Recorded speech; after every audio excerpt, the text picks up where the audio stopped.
Well, with me now, Gibraltar's Chief Minister, the man being praised by the Prime Minister yesterday, Fabian Picardo. Welcome to you indeed. Now, thank you. How can the Spanish claim victory if, as you and Mrs May say, nothing has changed? Well, I think that the obvious thing here is to look at the material, which is objective and allows us to determine what the position is. And you've got a treaty that Article 3 defines the United Kingdom, including Gibraltar. And Article 184 says the United Kingdom will use its best endeavours, as defined in Article 3, to do trade deals with the European Union in the future. The Spanish didn't like that, and they wanted that changed. They said that the definition of UK in Article 184 was the same as in Article 3. Of course it was.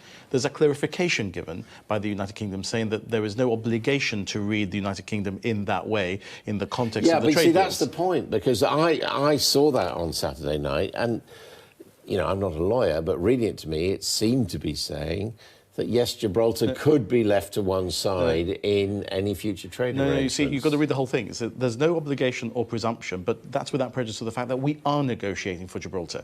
The fact is there's no reference to the right of Gibraltar to be included there, just the absence of obligation or presumption. Yeah. And the without prejudice Well, if you haven't got the right, it can happen, right? Yeah, no, but the right has not been left out. In other words, the obligation and the presumption is one thing, but if you read the whole thing and the text that went in on Sunday as well, after the declaration in the notes from the European Council, I think Gibraltar's position is now actually stronger than it was, because the Spanish said there is a treaty right here, and that treaty right has not changed. Now, we know that Gibraltar wants to remain very much part of the UK because there have been referendums which have repeatedly shown that by a large majority.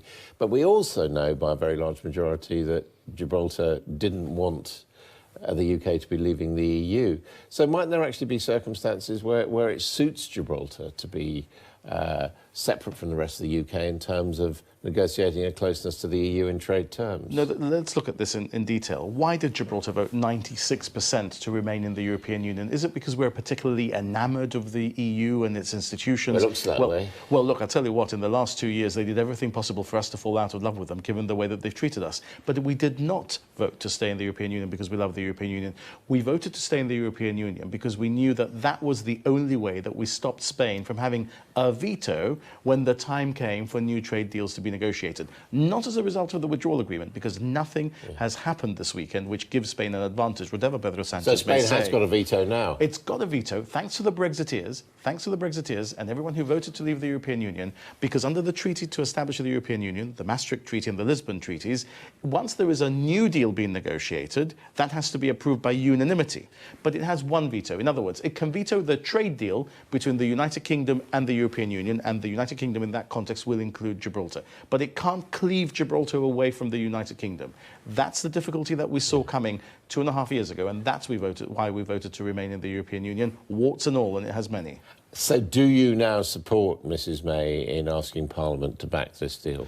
I fully support Mrs May in the context of Gibraltar, because I think this withdrawal agreement works very well for Gibraltar, in particular after the interpretation given to it by the Spanish over the weekend, because the text has not changed, and because you've got to look at what's happening here. This is not about what we voted for and what we believe Brexit to be. This is about how we get to what people voted for and what they believe Brexit to be. This is the interregnum, the period in between the process of leaving and achieving a new status. And for Gibraltar, that soft landing is much better than a cliff edge option. Gibraltar is a bit of an offshore economy. That's why you've got a lot of gambling and everything else like that.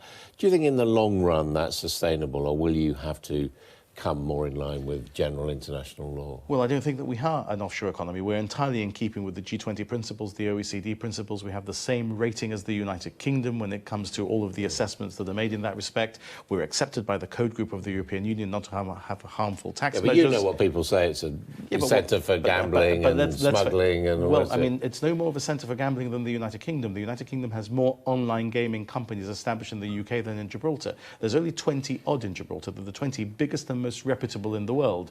So what you've got to do is look beyond the headlines, look at the reality of things. For example, in relation to Sunday, read the texts and not just hear what people say about them, and then make a proper assessment in everything that relates to Gibraltar, in particular who we really are. Now, you raised the spectre of Franco in what was a very forthright response to the Spanish Prime Minister Franco, of course, the fascist dictator. We've also had demonstrations on the streets of Paris. We've got Hungary and Poland going in a particular direction. What is your reading of what's going on continental Europe, or what we could now call the EU 27? Well, look, I think the PSOE government in Spain was a very good thing for Gibraltar. There was a change of attitude from the Partido Popular.